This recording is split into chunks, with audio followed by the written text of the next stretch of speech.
Bonjour à tous et bienvenue dans Français facile. Je suis Antoine. Et moi, c'est Clara. Salut tout le monde. Comment allez-vous aujourd'hui? Aujourd'hui, on va parler d'un sujet fondamental, quelque chose que vous faites dès que vous rencontrez quelqu'un de nouveau. Exactement. C'est le moment de se présenter, parler de soi-même. C'est le thème de notre épisode. Parler de moi.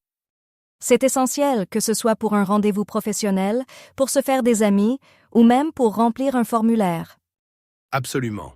Alors, commençons par les bases. Le plus simple, c'est de dire son nom, son âge et d'où l'on vient.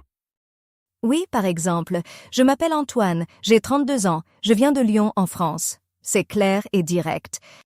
Mais on peut aussi ajouter sa nationalité. Je suis français ou je suis canadienne. C'est souvent une des premières questions. Ensuite, on peut parler de sa situation familiale ou personnelle. Par exemple, je suis mariée ou je suis célibataire, j'ai 2 enfants ou je n'ai pas d'enfants. Attention au vocabulaire. Marié pour un homme, marié pour une femme, célibataire et pareil pour les deux. Et pour les enfants, on dit « j'ai un fils » ou « j'ai une fille ». Exact. Après la famille, on parle souvent du travail. Je suis professeur, je travaille dans une banque, je suis étudiant en médecine. Ou si on est entre deux emplois, on peut dire « je suis à la recherche d'un emploi » ou plus simplement « je suis au chômage ». Voilà pour les informations factuelles. Mais parler de soi, c'est aussi partager ses goûts, ses passions, ce qui nous rend uniques. Tout à fait. C'est la partie la plus amusante. Pour exprimer ses goûts, on utilise des verbes comme aimer, adorer, préférer ou détester.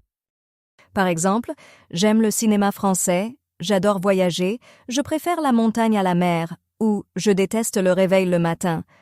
Ha ha ha, je te comprends pour le réveil. On peut aussi parler de ses loisirs.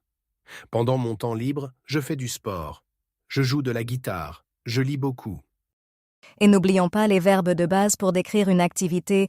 Je fais, je joue, je lis, je regarde, j'écoute. Maintenant, approfondissons un peu. Parler de soi, ce n'est pas juste une liste, c'est raconter une petite histoire. Tout à fait. On peut utiliser le passé pour parler de son parcours.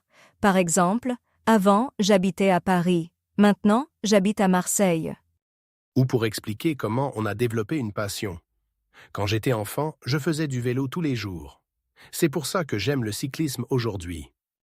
Excellente transition vers le passé composé. J'ai habité, j'ai fait. C'est un bon moyen de donner un peu de profondeur à sa présentation. Et puis, il y a les projets, le futur. Je voudrais apprendre l'italien. Je compte visiter le Japon l'année prochaine. J'espère changer de travail bientôt. Le conditionnel et le futur simple sont parfaits pour ça, mais même le présent avec « je voudrais » ou « j'aimerais » fonctionne très bien. Une petite anecdote personnelle? Moi, quand je me présente, je dis toujours que j'ai 3 chats. C'est un détail qui fait sourire et qui lance la conversation. C'est vrai. Et moi, je parle souvent de mon amour pour la cuisine, surtout les gâteaux. Ça finit toujours par une discussion sur les spécialités régionales. C'est ça l'idée. Un détail personnel crée un lien. Mais attention à ne pas trop en dire tout de suite. On ne raconte pas sa vie en entier au premier rendez-vous. Bien sûr, il faut adapter le niveau de détail à la situation. Dans un entretien d'embauche, on reste professionnel. Avec un nouvel ami, on peut être plus décontracté. Parlons justement des différences culturelles. En France, on demande souvent « Tu fais quoi dans la vie ?» très rapidement. Ce n'est pas considéré comme impoli, c'est une façon de montrer de l'intérêt. Oui, mais on évite les questions trop personnelles sur l'argent ou la religion tout de suite. Et le fameux « tu as des enfants » peut être délicat pour certaines personnes. Tout à fait. Il vaut mieux laisser la personne partager ses informations si elle le souhaite. Maintenant, si on passait à un petit dialogue pour mettre tout ça en pratique. Bonne idée. Imaginons une situation. Nous sommes à une soirée entre amis d'amis. Clara, tu ne me connais pas encore. On se rencontre. Parfait. Je joue le rôle de la nouvelle personne. Alors, changeant de voix, « Bonsoir, je m'appelle Élodie. Et toi ?» Bonsoir Élodie, moi c'est Marc. Enchanté. Tu es amie avec Sophie, c'est ça? Oui, exactement. On travaille ensemble. Et toi, comment tu connais Sophie? On a fait nos études ensemble, il y a longtemps. On est restés en contact. Et toi, tu travailles dans quel domaine? Je suis graphiste. Je travaille dans une petite agence de communication. Et toi, tu fais quoi? Moi, je suis ingénieur informatique. Je développe des applications pour smartphone. Ça te plaît, le graphisme? Oui, beaucoup. Surtout le design pour les sites web. C'est créatif. Et en dehors du travail, tu as des passions? J'aime bien le sport, surtout la course à pied, et je fais aussi de la photo, des paysages. Et toi? Moi, je suis plutôt musique. Je joue du piano et j'écoute beaucoup de jazz. Et j'adore voyager dès que j'ai quelques jours de vacances. Super. Tu es allé où récemment? L'année dernière, je suis allé au Portugal. C'était magnifique. Bon, je vais aller dire bonjour à d'autres personnes. C'était sympa de te parler, Marc. À moi aussi, Elodie. Bonne soirée. Et voilà, un dialogue naturel, avec des questions et réponses qui s'enchaînent.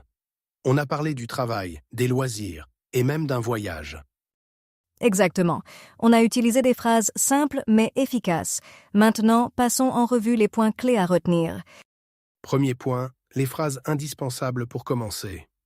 Je m'appelle, j'ai, en, je viens de, je suis, nationalité ou profession. Deuxième point, les verbes pour exprimer ses goûts. J'aime, j'adore, je préfère, je n'aime pas, je déteste. N'oubliez pas le ne dans la forme négative. Troisième point, parlez de vos activités avec je fais, je joue, je regarde, je fais du sport, je joue d'un instrument, je regarde des séries. Quatrième point, pour donner plus de détails, utilisez le passé. Avant, j'étais, quand j'étais petit, j'ai déjà visité. Et cinquième point, posez des questions à l'autre personne. Et toi, tu fais quoi? Ça te plaît? Une conversation, c'est un échange. Très bien résumé. Un dernier conseil, ne stressez pas. Personne ne s'attend à un discours parfait. L'important, c'est de communiquer et de montrer que vous faites un effort. Absolument. Les Français apprécient toujours quand quelqu'un essaie de parler leur langue, même avec des erreurs. Alors, pour vos devoirs cette semaine, votre homework, comme on dit, Nous vous challengeons de vous présenter à haute voix en français, devant un miroir, à votre chat, ou même en l'enregistrant sur votre téléphone. dites votre nom, votre âge, d'où vous venez, votre profession ou vos études, et 2 choses que vous aimez faire. Juste 3 ou 4 phrases.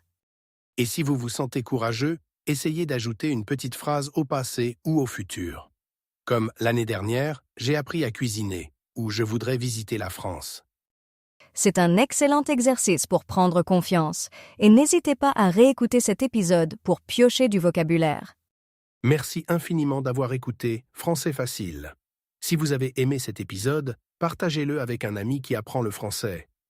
On se retrouve très bientôt pour un nouveau sujet. En attendant, entraînez-vous et parlez de vous.